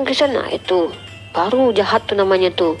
Tapi kalau orang yang Bapak bilang dia adalah anggota MUI, Bapak juga harus tunjukin loh Pak, siapa dia, bener nggak punya kartu MUI, bener nggak dia tuh dari MUI. Kan bahaya Pak, nanti Bapak dituntut orang bertanggungjawabkan nanti, karena ini bisa fitnah Pak nanti Pak ya. Ya Pak, saya melindungi Pak. Teman-teman izin ya, saya mewakili Pak Pendeta Sitepu di sini meminta maaf atas apa yang diskusi ini. Saya mengarahkan untuk tidak lagi membahas tentang oknum, organisasi ya. Nggak usah dibahas teman-teman, nggak usah dijadikan panjang karena beliau sendiri kan itu wajar dalam ranah diskusi itu. Ketika kita kadang agak emosi itu kadang-kadang salah ucapan lah teman-teman. Inilah bersabar dirilah, bersabar. Udah kita cukup tahu aja Pak Pendeta itu salah, itu aja. Salah Pak Pendeta, salah besar itu.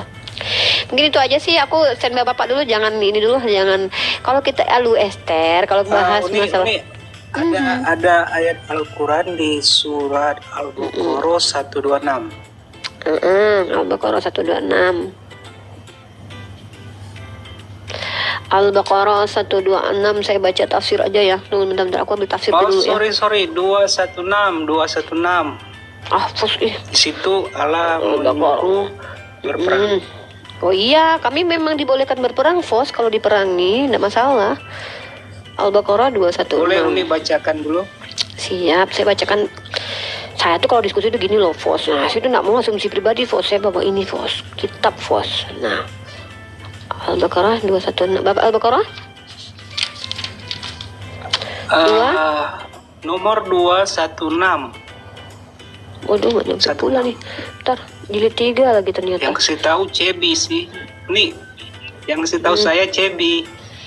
Iya. Mana nih?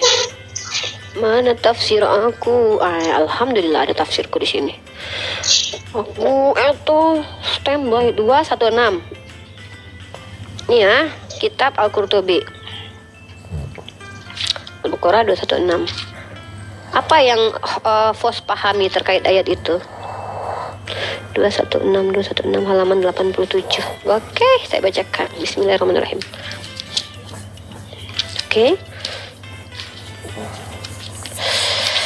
Oke, teman-teman, saya bacakan di sini ya. 87. Diwajibkan atas kamu berperang, padahal berperang itu adalah sesuatu yang kamu benci. Boleh jadi kamu membenci sesuatu padahal ia amat baik bagimu, dan boleh jadi pula kamu menyukai sesuatu padahal ia amat buruk bagimu. Allah mengetahui sedang kamu tidak mengetahui. Nah, saya bacakan ya di sini, diwajibkan kepada sedangkan kepada ganiyah diwajibkan menarik ujung-ujungnya. Oh jelas, benar-benar ini. Ya, kami wajib, teman-teman muslim wajib berperang, wajib kalau kalian diperangi, wajib ya, karena ada dasar dalilnya lagi. Ada istilah munasabah, penjelasan ayat dengan ayat. Di situ garis besarnya Allah menyuruh itu berperang. Oh iya dong, bentar. Bentar, ini jawabannya. Ngeyel, Fo. Nggak apa-apa dia ngeyel mah, saya mah suka kalau yang ngeyel gini. Nah, ini ya. Bentar. Bentar ya. Saya kasih ayat satu lagi deh. Al-Quran bukan cuma itu aja ya. Ini mah ayat yang sudah sering saya bahas. Bentar ya, Bos. Kami memang ya, kami nggak boleh tampar pipi kiri kasih kanan, justru berbahaya gitu. Kenapa? Kalau kami ditampar pipi kiri kasih kanan, itu namanya kami zalim terhadap diri sendiri.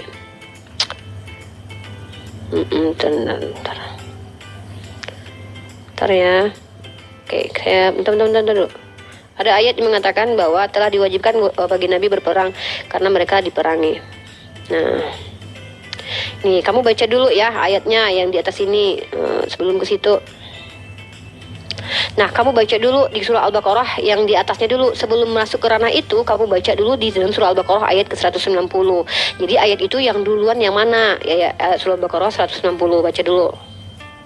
Nah ya, 190. Saya bacakan ya dalilnya ya. Dan perangilah di jalan Allah orang-orang yang memerangi kalian. Ya, ini sebelum kamu masuk ke ranah 216, kamu baca dulu ayatnya ya.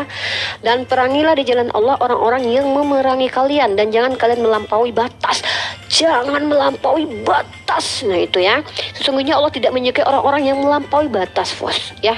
Artinya apa? Perang itu tidak boleh melampaui batas. Batasannya mana? Sekedar berperang saja tidak boleh membunuh anak kecil, membunuh perempuan, memutilasi mayat, memotong pohon kurma, dan itu hadis Nabi yang mengatakan gitu. Baru kita masuk ke ranah ini. Nah ini ya, saya bacakan baru saya masuk ke ranah ini. Baik. Nah, bentar ya. Nah, yang dimaksud dengan berperang dalam ayat ini memerangi musuh-musuh yang kafir. Ingat ya, yang memusuhil ya. Kami tidak diajarkan mengasihi musuh. ECB kamu kenapa turun? Kami tidak diajarkan mengasihi musuh karena iblis adalah musuh kami juga. Masa kami harus berpelukan dengan iblis? Jadi nggak mungkin ya. Kami tidak mungkin mengasihi musuh. Beda dengan Kristen yang mengasihi musuh. Mana CB? Aduh, rungkat rumahku bentar lagi nih. Enggak ya? Duh, rungkat nih bentar lagi rumahku nih. Ya, mari kita baca. Yang kita baca di sini, ini kamu baca kalau kamu punya nanti Fos, kamu beli ini ya, kalau kamu mau beli lah ya. Ini kitab Al-Qurtubi yang sudah diterjemahkan ke dalam bahasa Indonesia, di jilid ketiganya kamu cari di halaman ke-88-nya. Semua silahkan dibaca teman-teman, boleh kalian membacanya.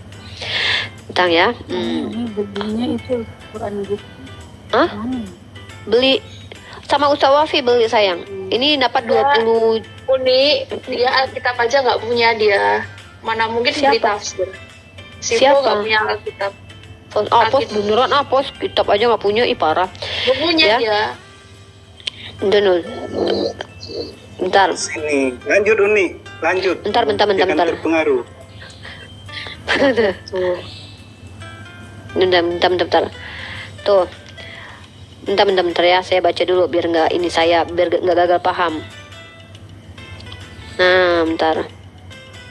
Nah, iya ini, bentar. Sesungguhnya jihad adalah fardu ain bagi setiap muslim untuk selama-lamanya. Inilah yang diriwayatkan oleh Mawardi. Bentar, apa menurut Ibnu Katsir tentang hal ini? Ibnu Katsir tentang Ibnu Al-Qurtubi tentang ini ya. Bentar. Menurut Al-Qurtubi. Bentar. Nah ini Ikrimah. Jadi ini konteks ayat ini turun kepada mereka. Ariana diam dulu.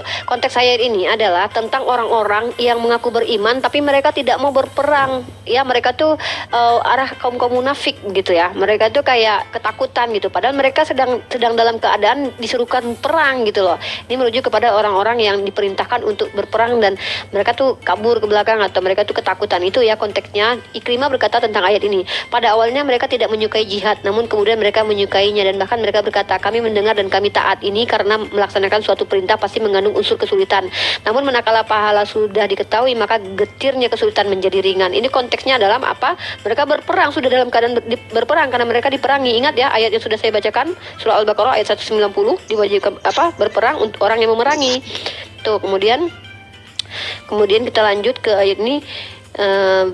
Mereka meninggalkan jihad. Ini konteksnya adalah orang-orang yang di Andalusia yang mereka meninggalkan jihad, menghindari peperangan dan melarikan diri sehingga negeri mereka dikuasai oleh musuh. Ya, artinya mereka sudah dalam keadaan berperang, sudah ada terbuka peperangan gitu. Dan ini ayatnya ini diwajibkan bagi kalian ya. Dalam ranah sudah berperang. Tidak boleh ketika kita sudah diperangi orang kita kabur tuh tidak boleh dalam Islam. Itu namanya pengecut ya, diwajibkan kata Allah.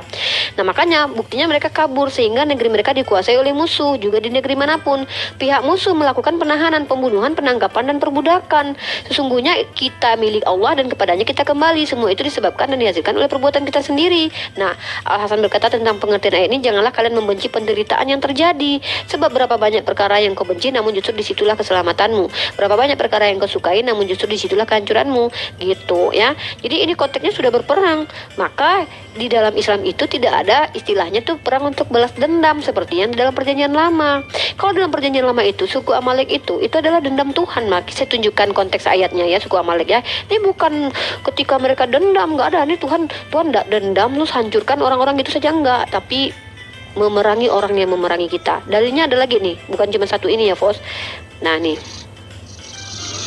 tuh. Nah nih kamu tau nggak nih, nah orang nih dalilnya ya dalam Imam Bukhari ya, man qatala mu'ahadan lam yarah raihatal jannah. Siapa yang membunuh orang kafir mu'ahad maka ia tidak akan mencium bau surga. Tuh Fos, nggak semena-mena Fos. Kalau dalam Bible kan anak kecil yang menyusui aja dibunuh gitu. Allah mengatakan perangilah di jalan Allah, yaitu orang-orang yang memerangi kamu. Nah dalam Islam tuh boleh memang. Kamu kalau memerangi saya, pantang saya lari dari kamu. Bertengkar kita. Kalau kamu memerangi akidah saya, misalnya gini ya, contohnya gini, kamu menyerang akidah saya hajar kamu dengan argumen gitu. Maksud saya gini, jadi yang saya tidak memprotes kitabnya Uni. Ya. Enggak, saya juga tidak merasa terprotes. Itu benar kok. Tuhan kami ngajarkan begitu. Ketika Uni membuka Alkitab kami mengatakan bahwa Allah itu pilih. Sebentar. Uni melihat bahwa Alkitab Perjanjian Lama Allah itu tidak adil gitu. Kadang sama. Saya kasih dalil satu lagi. Jadi, boleh nggak? Konsep Alkitab kami Uni. Apa? Saya kasih dalil satu lagi boleh nggak? Sebentar. Jadi ketika oh ya silakan.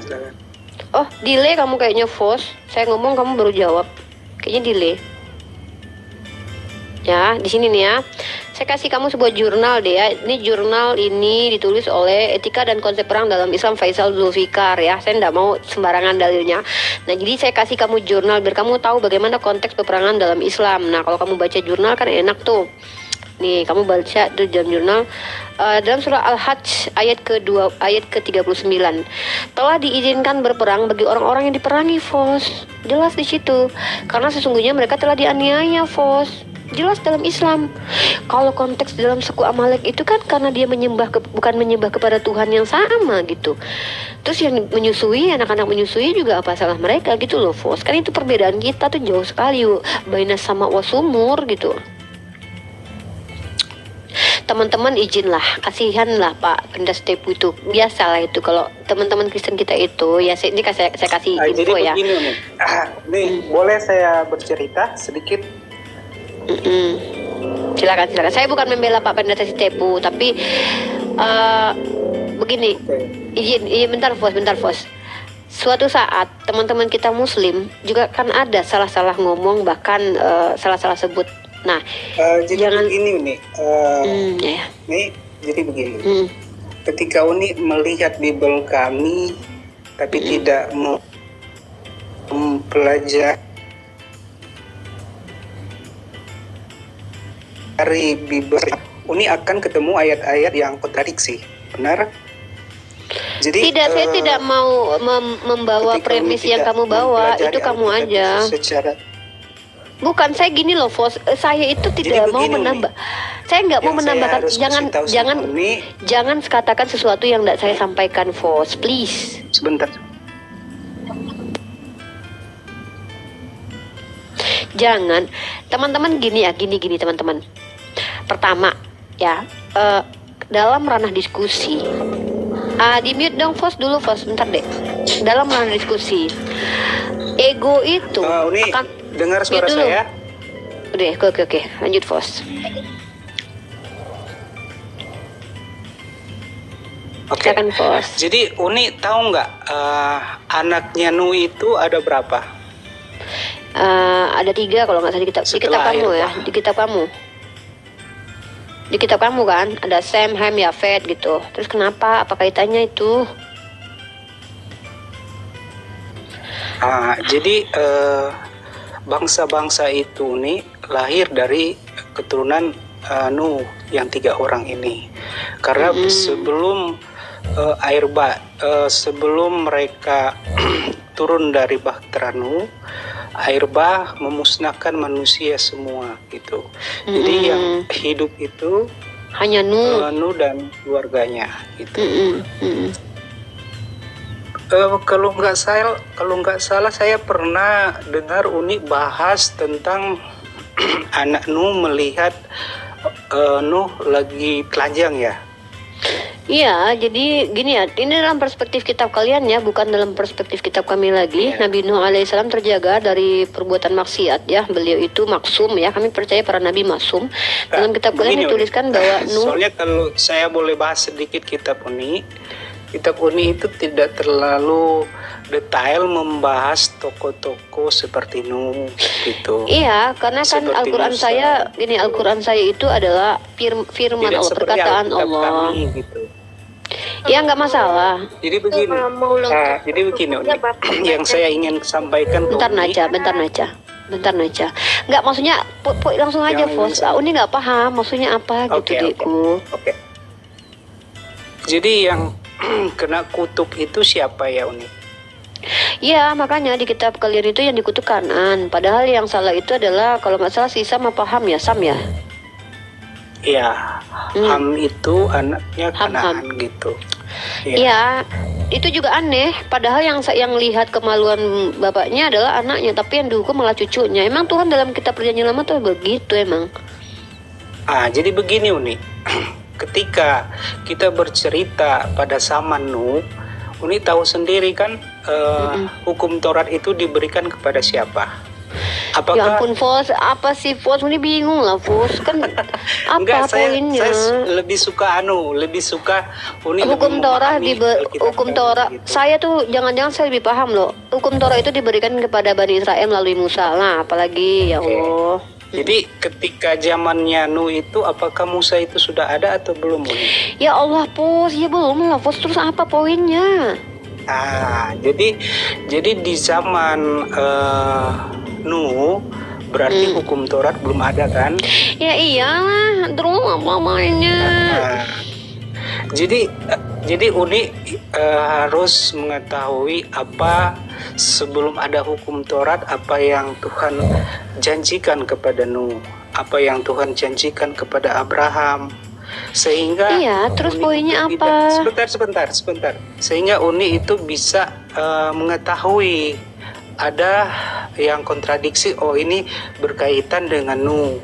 Tapi di zaman masalahnya itu antara kitab Torah, Fos. Tunggu, Fos. Sabar. Ini Jadi bukan begini, gitu, langsung ketika cepat masuk aja ke deh. zaman Raja Daud itu sudah berbeda lagi gitu. Jadi ada Nah, ketetapan Tuhan yang berbeda di lain zaman gitu. Nah, memang saya akui itu, Fos, tapi ini antara kitab Keluaran dengan kitab Ulangan. Pertama, Ulangan itu adalah Torah, kedua, Keluaran adalah Torah, Fos. Ampun, Fos. Ini Tuhan yang berbeda. Tuhan yang berbeda. Enggak, bukan Tuhan yang berbeda, maksudnya ketetapan Tuhan itu berbeda, kata dia. Nah, masalahnya adalah itu kamu baina sama awas umur lagi nih. Dulu kupingnya itu. Aduh. Jangan gitulah. Duh, ini aku kasih ya, nih ya. Nih aku kasih data-data deh. Udah deh, aku kasih datanya. Dia kasih data ya. Nih aku kasih data, Fos. Fos itu kalau diskusi mah kayak gitu mah, males ah. Enggak baina sama awal sumur pokoknya kamu, Fos. Lama-lama aku jadi bawang nanti lama-lama gara-gara kamu nih. Enggak, maksud aku maksud aku gini loh. Maksud aku salah pencet. Ini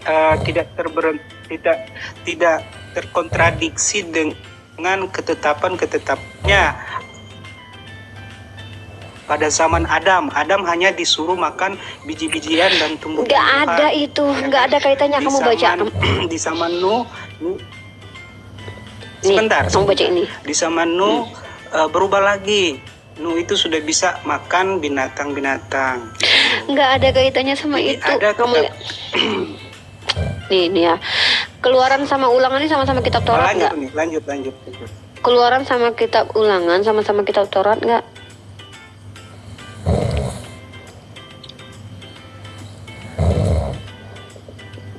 Iya, sama.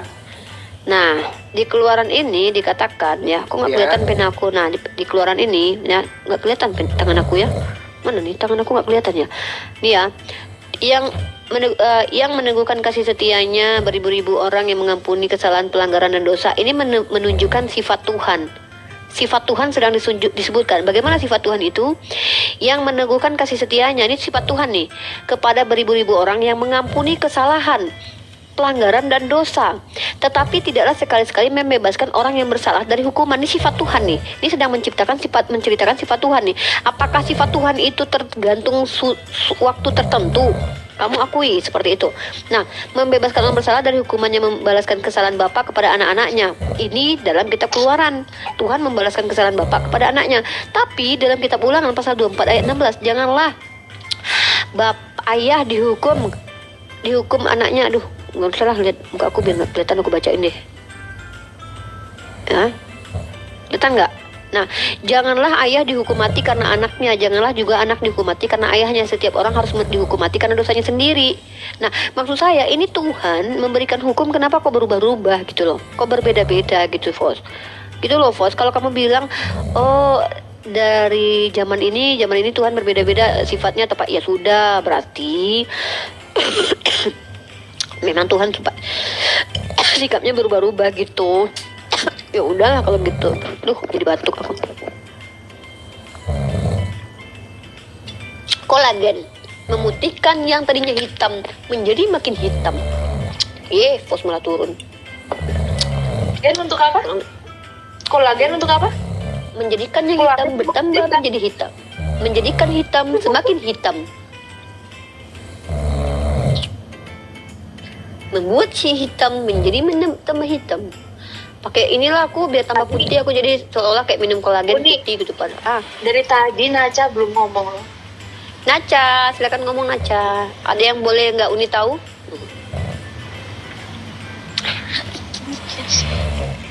Kak, kamu tadi kan itu mereka pada sibuk buat mutar-mutar gitu. Aku cuma penasaran nih sama bagian trinitas itu loh. Mereka selalu ngomong Allah itu Yesus. Iya, trinitas itu Tuhannya, Allahnya ada 3. Yesus Allah, Bapa Allah, Roh Kudus Allah. Tapi satu, tapi 3, tapi 1, tapi 3, tapi 1, tapi 3 gitu. Jadi, ada 3, tapi 1. Gak ngerti. Gak ngerti juga Uni juga gak ngerti. Kalau ngerti mah udah jadi Kristen Uni kayaknya. Katanya kan kalau mereka bilang kalau mengerti berarti jadi Kristen gitu. Makanya mereka bilang kita gak ngerti. Gak usah ngerti lah, gak apa-apa. Jadi Islam aja lah, gak usah. Karena kita gak ngerti, kita gak punya Roh Kudus. Ada lagi yang mau naik? Nefni, halo Nefni. Malam Uni. Semalat malam, semalat lama, semalat malam, selamat malam, Kang Wil, aku siapa dong di sampingnya Cebi, Bang Kang Wil. Bang Kang Wil, halo, shalom, semalat malam, selamat malam. Selamat malam Umi, assalamualaikum buat semuanya. Ya, waalaikum. Umi, saya mungkin tadi yang Umi bilang masalah premis ya, mungkin saya coba ini semampu saya ya Umi ya. Iya Bang. Jadi saya tidak akan mendesak Abang lah. Kalau tadi kan premis yang Umi bilang kan kenapa sih anaknya yang dibunuh gitu kan, padahal yang berbuat zina kan Daud, ya kan? Ya. Jadi kalau menurut saya tapi boleh nggak aku sedikit bicara tentang Pak Pendeta Sitepu? Teman-teman gini, ego ya, dalam ranah teman-teman harus paham kenapa aku harap teman-teman bisa jadi orang pemaaf dan tidak terlalu membesar-besarkan ini. Pertama adalah ketika kita berdiskusi, ketika kita terjepit, kita akan cenderung panik dan melakukan argumentasi argumentasi pelarian gitu. Nah, aku anggap itu tadi ego sedang bermain di situ. Pertama, beliau itu kan seorang pendeta. Nah, kalau teman-teman terlalu kejam begitu, khawatirnya Allah jauhkan hidayah dari beliau. Yang kedua adalah justru dengan begitu mereka akan tidak berani lagi diskusi dengan kita gitu, karena kekhawatiran mereka salah kaprah sedikit-sedikit langsung videokan. Karena teman-teman juga harus paham, teman-teman muslimah pun juga sering berdiskusi dengan banyak Kristen dan bahkan tidak jarang juga mengeluarkan argumentasi yang sebenarnya masuk ke ranah delik umum itu. Jadi kalau teman-teman terlalu frontal begitu ya, khawatirnya teman-teman menjadi asbab orang lain itu kayak betul-betul Islam mah kejam gitu ya. Nah, maksud saya tuh gitu ya. Emang itu masuk ke delik umum, saya akui itu. Tapi berikanlah SP1, SP2, SP3. Paham nggak sih? Di kerjaan aja kesalahan pertama itu main bola aja tuh ada kartu kuning, ada kartu merah. Nah, kenapa sih kita nggak bersikap seperti itu? Ini pertama kali beliau melakukan kesalahan dalam ranah diskusi bersama saya, makanya saya nggak terlalu shock gitu. Tapi ketika beliau melakukan kesalahan berulang-ulang bahkan seperti kiamat, teman-teman lihat sendiri kan, silakan, itu delik umum. Nah, kalau seandainya melakukan, dan wajar sih beliau itu teman-teman lihatlah viti-viti beliau. Memang viti-viti beliau itu viti-viti yang agak tidak nyaman ya kalau kita lihat. Contoh, beliau mengaku pakar Islamologi, itu ada memang. Tapi ketika beliau mempremiskan Islam, beliau tidak pakai dasar. Tapi itu justru dakwah bagi kita bahwa sejatinya itulah surah Al-Baqarah ayat ke-6. Tugas kita menyampaikan gitu loh. Nah, kalau teman-teman, iya saya paham teman-temanku sayang, I love you semuanya. Aku paham kalian itu jangan dijadikan kayak kejatuhan seseorang itu sebagai bonyok, tau nggak? Dalam perang aja ya, dalam perang ya. Ketika Sayyidina Ali bin Abi Thalib, ketika beliau orang itu sudah tertunduk di bawah, pedang sudah di tangan Sayyidina Ali bin Abi Thalib. Itu penjahat itu meludahi wajahnya Sayyidina Ali. Sayyidina Ali itu langsung lempar pedang. Kenapa? Padahal beliau kesempatan itu buat langsung diginiin tuh kepala. Kenapa? Sayyidina Ali bilang begini, seandainya pada waktu itu aku membunuh orang ini dikarenakan egoku karena aku diludahi, maka bukan niat karena Allah lagi. Sayyidina Ali aja takut. Nah, takutnya teman-teman itu berdasarkan hawa nafsu. Jadi terlalu frontal kepada Pak Pendeta Sitepunya gitu. Biarkanlah SP1 dulu. Sekali, 2 kali, 3 kali, baru kita kasih tahu kepada beliau nanti secara terang, Pak, Bapak jangan begini. Kalau Bapak begini lagi, Bapak bisa bahaya nih buat Bapak sendiri gitu. Ya, itu aja. Dan kenapa? Biarkan beliau menjadi salah satu pendeta. Jarang-jarang. Sudah yang mulia. Ya, enggak, yang ini Pak Kang ini belum apa-apa. Enggak apa-apa. Enggak, ini sedikit. Uni lihat narasi-narasi di bawah gini. Ingat ya teman-teman, jarang pendeta yang mau diskusi bersama kita loh. Jarang banget. Dia kelas S2 loh. Justru kita butuh pendeta yang berbicara, bukan jemaat awam. Karena kita butuh edukasi. Nah, ketika pendetanya saja sudah begitu, maka teman-teman nggak perlu lagi diskusi dengan jemaat awam. Itu maksud saya ya. Jadi teman-teman SP1 aja. Oke, Kang Wil, silakan Kang Wil. Silakan. Oke, baik Uni. Terima kasih Uni untuk ini ya. Jadi begini Uni, tadi kan ditanyakan kenapa sih anaknya yang dibunuh. yang berbuat zina kan si Daudnya ya, Nabi saya Raja Daudnya. Iya. Menurut saya kenapa Daudnya kenapa si anaknya, karena itu anak adalah anak dari perzinannya dia ya dengan si Batsyebanya ya. Kenapa bukan Daud yang dibunuh? Karena mungkin tadi ada beberapa kan yang sudah jawab, karena Daud kan memang seperti yang kalau di Nasrani kita percaya bahwa dari keturunan Daud lah datangnya Nabi Isa lah. Iya. Kemudian kenapa sih yang kedua kan kata Umi, kenapa kan di istri-istrinya dibawa dilakukan hal tersebut di depan umum ya, maksudnya di kemahnya itu kan kan itu kalau kita baca di kitabnya itu di ayatnya kan ada dia di situ kan dibilang bahwa karena engkau telah melakukannya dengan sembunyi-sembunyi, aku akan melakukannya dengan terbuka. Artinya betul, itu sebagai bentuk bahwa ibarat kata kalau kita bilang maksudnya kalau dia bisa lakukan secara sembunyi, artinya saya kan di sini kan menjelaskan bahwa apa yang Daud lakukan secara tersembunyi aja saya tahu. Artinya kan sebenarnya apa yang kau lakukan secara tersembunyi saya tahu. Karena kalau saya melakukannya secara tersembunyi, saya lakukan apa yang saya jangan lakukan. grogi, Bang. Izinkan hal itu yang dilakukan lagi dengan terbuka. Tarik nafas dulu, saya tidak sejahat itu loh, tidak usah takut lah. Umat Islam itu tidak seperti yang dituduhkan, mereka tuh tidak apa-apa salah ngomong langsung enggak, percayalah. Kalau saya tidak berpikir seperti itu nih, karena dalam prinsip saya, contoh seperti mungkin teman-teman di bawah yang lagi menghujat dan lain sebagainya, buat saya secara pribadi kepercayaan itu kembali ke individu kita masing-masing. Yeah. Kita mau bicara kita sekalipun saya mau bilang saya seorang Nasrani yang taat, tetapi kalau saya menghujat agama lain kayak kita lain, berarti itu bukan artinya. Masya Allah, keren, kita bicara keyakinan itu antara personal kita dengan Tuhan ya. Kita bukan bicara masalah agama. Ya, betul. Kita bukan membela agama. Artinya ketika saya menghujat Islam berarti sama dengan saya tidak menjadi yang seharusnya. Begitu juga dengan teman-teman Muslim. Teman-teman Muslim ya. Kalau saya pribadi kan mungkin saya pernah bilang ke Uni waktu dulu ya, saya percaya dengan kalimat lakum dinukum. Abang yang kerja di ini ya, di kapal kemarin ya? Iya, yang apa kabar? Sudah lama sekali ya tidak masuk ke sini. Kan dulu pernah bilang ke Uni ya, saya percaya dengan kalimat ayat yang lakum dinukum waliyadin. Artinya kita tetap berjalan masing-masing, dan saya pun percaya bahwa semua agama mengajarkan kita bagaimana kedamaian. Walaupun kita diskusi, dalam diskusi itu ada yang namanya kita panas, mungkin yang tadi mungkin dari pendeta Sitepu tadi dan lain-lain, mungkin saya bilang pasti ada.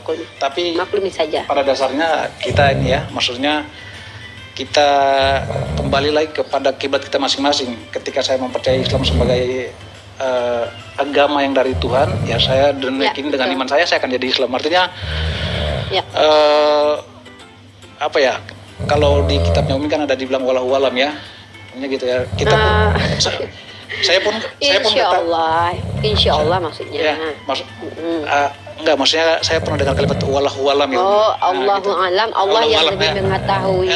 Ya, artinya gini, artinya kan ketika kita ada di apa ya, saya bilang ketika saya ada di Nasrani, tapi saya nggak tahu berapa tahun ke depan siapa masuk Muslim, saya masuk Islam. Allah alam bisawab. Artinya kan kita belajar dari interaksi sekeliling. Artinya saya mempelajari Islam itu mungkin tidak dari Al-Quran, tetapi dari bagaimana kawan-kawan Muslim itu bersikap. Betul. Artinya rata-rata orang di luar Islam itu tidak melihat bagaimana Al-Quran, tapi mereka berusaha menerjemahkan Al-Quran dari perilaku orang Islam. Memang begitu, kodratnya orang Islam itu akan dilihat dari perbuatannya. Di luar orang di luar Islam, ateis sendiri mengatakan kenapa dia menjadi ateis, karena dia kecewa dengan umat beragama, bukan agamanya. Karena kalau kita tuntut kepada mereka, tunjukkan dalil-dalil di dalam Al-Quran yang kejam, itu tidak ada. Karena saya bisa pertanggungjawabkan, ada sebab akibat. Nah, cuman kita kan belajar, Bang Wil. Kita belajar di sini mencoba memahami hakikat Tuhan dari perspektif masing-masing. Tadi teman-teman Anda menjawab, hanya saja setiap jawaban yang diberikan oleh teman-teman Kristen itu konsekuensi logisnya menuduh Tuhan bunyinya. Contohnya begini, tadi Vos mengatakan begini, kan ada beda masa nih, kalau dari zaman ini, zaman ini, maka berarti membenarkan ketidakadilan Tuhan dengan masa yang berbeda, begitu. Nah, kalau dalam Islam sendiri, Allah Subhanahu wa taala itu menetapkan segala sesuatu dengan kepengetahuan Allah yang melampaui ruang dan waktu. Contoh, kenapa Bani Israel itu dulu dilarang makan ini, makan itu? Karena sesuai dengan bagaimana mereka juga situasi kondisi, baru itu dikatakan sepadan. Nah, giliran umatnya Nabi Muhammad kenapa boleh begini begitu? Tapi kalau untuk hukuman yang notabene-nya dosa yang sama-sama dosa seperti membunuh, ya tetap hukumannya sama. Mari kita lihat dalam kitab Taurat bagaimana mata ganti mata, gigi ganti gigi, bagaimana di Al-Qur'an. Di Al-Qur'an sendiri itu ada kisos namanya, bahkan lebih sempurnanya lagi kisos itu boleh diganti dengan denda. Nah, jadi begitu Bang, keadilan itu tetap ditegakkan. Dan Allah mengatakan wa may ya'mal misqala dzarratin sarran yara, itu dikatakan barang siapa yang beramal amal kebaikannya itu sebiji sawi pun tidak akan dilupakan oleh Allah gitu. Jadi Jadi artinya begitu pun sebaliknya, begitu loh Bang. Jadi Umi, Dan itu berjalannya gini Bang, maksudnya gini, itu berjalannya sepanjang masa, tidak berubah-ubah gitu loh. Yang sesat tetap akan dibiarkan sesat, yang baik akan diselamatkan, begitu. Umi, jadi dari premis yang Umi bikin tadi ya, dari 3 premis itu ya, jadi menurut saya itu kan ada satu tanda tanya ya, dalam tanda kutip Umi mau bilang bahwa kok Allah lu kayak gini, Kok Tuhan, Tuhan kayak gitu gini ya. gitu. Iya, kok Tuhannya begini sih kok gitu. Tuhan kayak gini sih, kok maksud kalau menurut saya gini Umi, kita tidak bisa samakan Allah itu dengan manusia ya, dalam konsep saya ya, maksudnya gini. Iya, Maksudnya gini, tapi Bang Willy percaya Tuhan jadi manusia. maksudnya cara berpikir, maksudnya begini Umi, karena Maaf, canda. nggak apa-apa Umi. Maksudnya saya kasih analogi begini Umi, kita ada di, contoh lah, kita ada di satu kerajaan lah gitu kan. Dalam satu kerajaan, kita dalam satu kerajaan itu si raja ini kan dia punya konsep berpikir seperti apa, dia ini kan kita nggak bisa ini dikte kan gitu. Nah, maksudnya di sini saya mau bilang bahwa kita nggak bisa mendikte apa yang dibuat Tuhan. Artinya kalau Umi bilang kenapa sih kok nggak konsisten banget sih, kan nggak secara langsung Umi mau bilang kayak gitu kan. Sebenarnya bukan cuma itu, banyak kalau saya bertanya, kok Tuhannya itu gini ya, yang salah siapa, yang dihukum siapa. Yang kedua, kok Tuhannya gini ya, dia katanya benci zina, tapi hukumannya kok zina lain. Terus kok Tuhannya gini ya gitu, giliran Daud yang salah nggak dimatiin, giliran Paulus yang membunuh nggak dimatiin, yang lain-lain dimatiin. Kok Tuhannya gini gitu. Kok Tuhannya, sebenarnya maaf ya, saya tidak sedang menyalahkan Tuhan, tapi saya menyalahkan kenapa gambaran Tuhan dalam Bible seperti itu digambarkan. Apakah betul kalian imani Tuhan memang seperti itu gambarannya gitu loh. Kan tadi Umi kan bilang kan kok Tuhan menghukum zina dengan zina ya. Menghukum orang berzina dengan menampilkan zina lain gitu.